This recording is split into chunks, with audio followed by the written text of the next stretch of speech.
Welcome to top news. TDP అధినేత చంద్రబాబు విజయనగరం జిల్లా శృంగవరపుకోటలో ప్రజాగలం సభకు హాజరయ్యారు. శృంగవరపుకోట సభను చూస్తుంటే యుద్ధానికి సిద్ధమైనట్లుగా కనిపిస్తోందని అన్నారు. తాను అనేక తుఫానులు చూశానని, హుద్హుద్ తుఫాను చూశానని, దానిని మించిన పెను తుఫాను మే 13న ఏపీ రాజకీయాల్లో రాబోతుందని స్పష్టం చేశారు. ఈ దెబ్బకు వైసీపీ బంగాళాఖాతంలో కలిసిపోవడం ఖాయమని పేర్కొన్నారు. రాష్ట్రంలో ఎవరు స్వేచ్ఛగా బతికే పరిస్థితి లేదని, ఆడబిడ్డలకు రక్షణ లేకుండా పోయిందని ఆవేదన వ్యక్తం చేశారు. ప్రజాభిష్టానికి వ్యతిరేకంగా నువ్వు పెట్టావు, ఇక్కడికి వచ్చి కథలాడుతున్నావు. అందుకే నేను చెప్తున్నా, నేను వచ్చిన వెంటనే శృంగవరపుకోటని విశాఖపట్నం జిల్లాకి చేరుస్తాను. అది జరుగుతుంది, చేయిస్తా. ఎందుకంటే విశాఖపట్నం అభివృద్ధి చెందే నగరం. మీరు కూడా నగరంలో ఉంటే ఒక బ్యాక్వర్డ్ కాన్స్టిట్యున్సీ ఇది.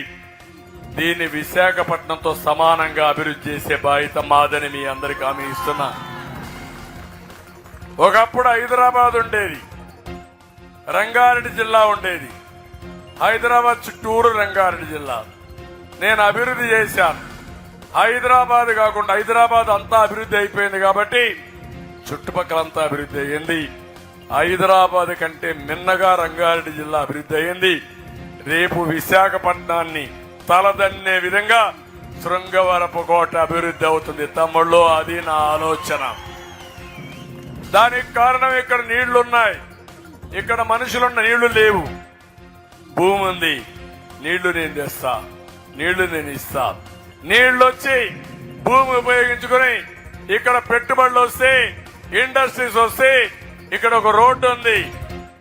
నేరుగా విశాఖపట్నం నుంచి అరకుకి నేషనల్ హైవే నేనే శాంక్షన్ చేయించా.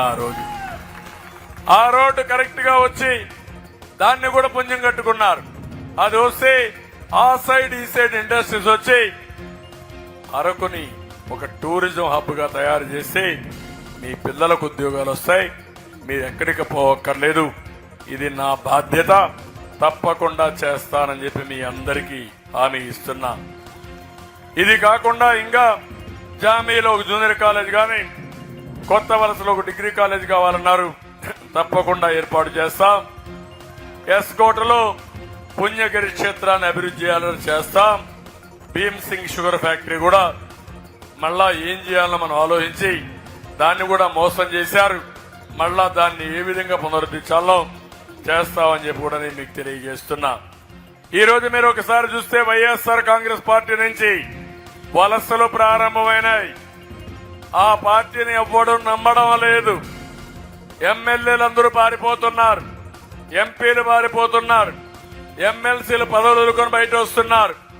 ఈ రాష్ట్ర భవిష్యత్తు ఆకాంక్షించి అందరూ బయట వస్తున్నారు. ఆ సందర్భంలోని ఇక్కడ ఎమ్మెల్సీ వైఫ్ అయినటువంటి ఇందుకూరి సుధారాజు గారు ఈరోజు మన పార్టీలోకి వచ్చారు. నేను ఒకటే చెప్తున్నాను, సుధా గారు వచ్చారు. ప్రతి ఒక్కరూ మీరు ఆలోచించండి. మీరు కూడా ఈ రాష్ట్రంలో ఉన్నారు. మీ పిల్లల భవిష్యత్తు ముఖ్యం, మీ భవిష్యత్తు ముఖ్యం. ఇక్కడ సంపద రావాలి, ఆదాయం రావాలి. లేకపోతే నార్త్ కొరియాలో ఒక అతను ఉన్నాడు, కిమ్ అని ఒక అతను ఉన్నాడు. ఆ దేశంలో ఎట్టుంటుందంటే రాజ్యం, తల్లి మీ ఇంట్లో ఎవరైనా చనిపోతే నువ్వు ఏడిస్తే పోలీసులు వచ్చి నిన్ను కొడతారు, ఏడవకూడదని. మీ ఇంట్లో ఏదైనా ఒక బిడ్డ పుట్టి పెళ్లి జరిగి నువ్వు నవ్వితే మళ్ళా వచ్చి కొడతారు.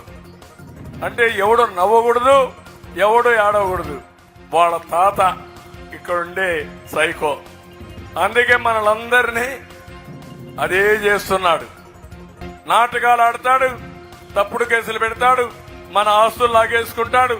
మాట్లాడితే నాలాంటి వాడిని కూడా జైల్లో పెట్టేస్తున్నాడంటే 40 ఏళ్లలో ఎప్పుడు జరుగుతా ఉందంటే, కడాన నాకు నా జీవితంలో ఎప్పుడు పోలీస్ స్టేషన్కి పోను. నేను ఎప్పుడు నా మీద కేసులుండవు.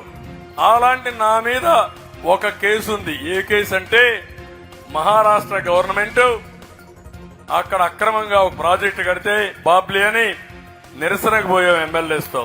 అది ఒకటే కేసు ఉంది. 22 కేసులు నా మీద పెట్టాడు. నా మీదనే దాడి చేసి, నా మీదనే కేసులు పెట్టి నన్నే జైలు పెట్టే పరిస్థితి వచ్చిందారంటే ఏం తల్లి మీరు ఆలోచించుకోవాలి, ఇంకా మీకైతే అవుతుందో. నేను పోరాడేది మీకోసం, ఈ ప్రజల కోసం. రాజీ లేదు, రాజీ పడను,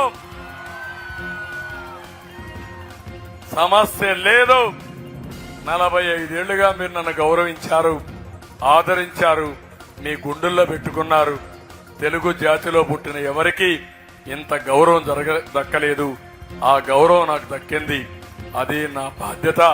తిరిగి ఈ రాష్ట్రంలో ఉండే 5 కోట్ల తెలుగు ప్రజల్ని కాపాడి మళ్ళీ ఈ రాష్ట్రాన్ని దేశంలోనే నెంబర్ 1 రాష్ట్రంగా తయారు చేయడానికి ఇటు నేను గాని, పవన్ కళ్యాణ్ గారు గాని, బీజేపీ గాని కంకణం కట్టుకొని ముందుకొచ్చామని మీ అందరికీ హామీ ఇస్తున్నా. అందుకే అందరూ సహకరించాలని మరొక్కసారి కోరుకుంటూ, ఈ రోజు ఇక్కడ ఉండే పార్టీ నాయకులు కూడా ఒకటే కోరుతున్నా. గెలుపు ముఖ్యం. 175 మంది అభ్యర్థులు, ఎమ్మెల్యేలు, 25 మంది పార్లమెంట్ అభ్యర్థులు, అందరినీ గెలిపించడం 3 పార్టీల బాధ్యత.